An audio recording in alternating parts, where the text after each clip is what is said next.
একজন দোকানদার সাধারণ মানুষকে কিভাবে ঠগাচ্ছে এই ভিডিওটি একবার খেয়াল করে দেখুন। রাজু ভাই 5 লিটার সোয়াবিন তেল দেন তো।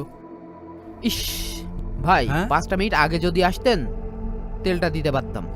সব তেল ফুরাই গেছে। ও আপনি এই পাশের দোকানে দেখেন।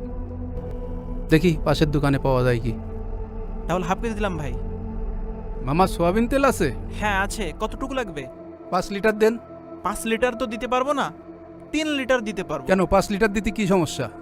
ওই রাজু ট্রেডার্সের রাজু ভাই 5 ড্রাম তেল কিনে মজুদ করে রাখছে, এজন্যই বাজারে এত সংকট। ও আচ্ছা, যখন বাজারে সব তেল ফুরিয়ে যাবে উনি তেল বেশি দামে বিক্রি করবে। তেলটা ব্যাগে রাখি।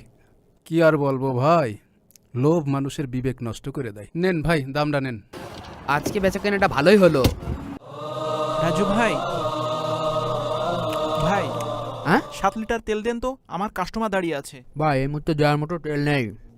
বলেন কি ভাই, গত পরশু না আপনি 5 ড্রাম তেল কিনলেন? আপনাকে নিয়ে যে বহু মুসিবতে রয়েছি। ব্যবসা বাণিজ্য বোঝেন? তেল কিনে মজুত করে রেখেছি, 15 দিন পরে বিক্রি করতে পারলে 3 গুণ বেশি দামে বিক্রি করতে পারবো। আসছে আমাকে বোঝাইতে।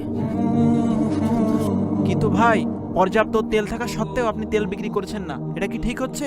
আরে ভাই, এত ঠিক বেঠিক দেখতে গেলে কি ব্যবসা বাণিজ্য চলবে?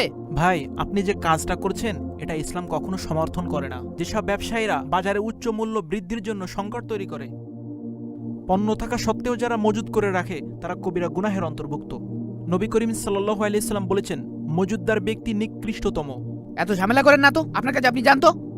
আসছে ব্যবসা শিখাইতে। এই ভাই, চালটা দে।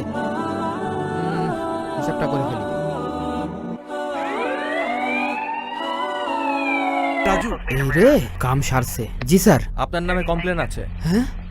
যথেষ্ট তেল থাকা সত্ত্বেও আপনি বিক্রয় করছেন না, সম্পূর্ণ তেল মজুত করে রেখেছেন। এই সার্চ করো। জি স্যার।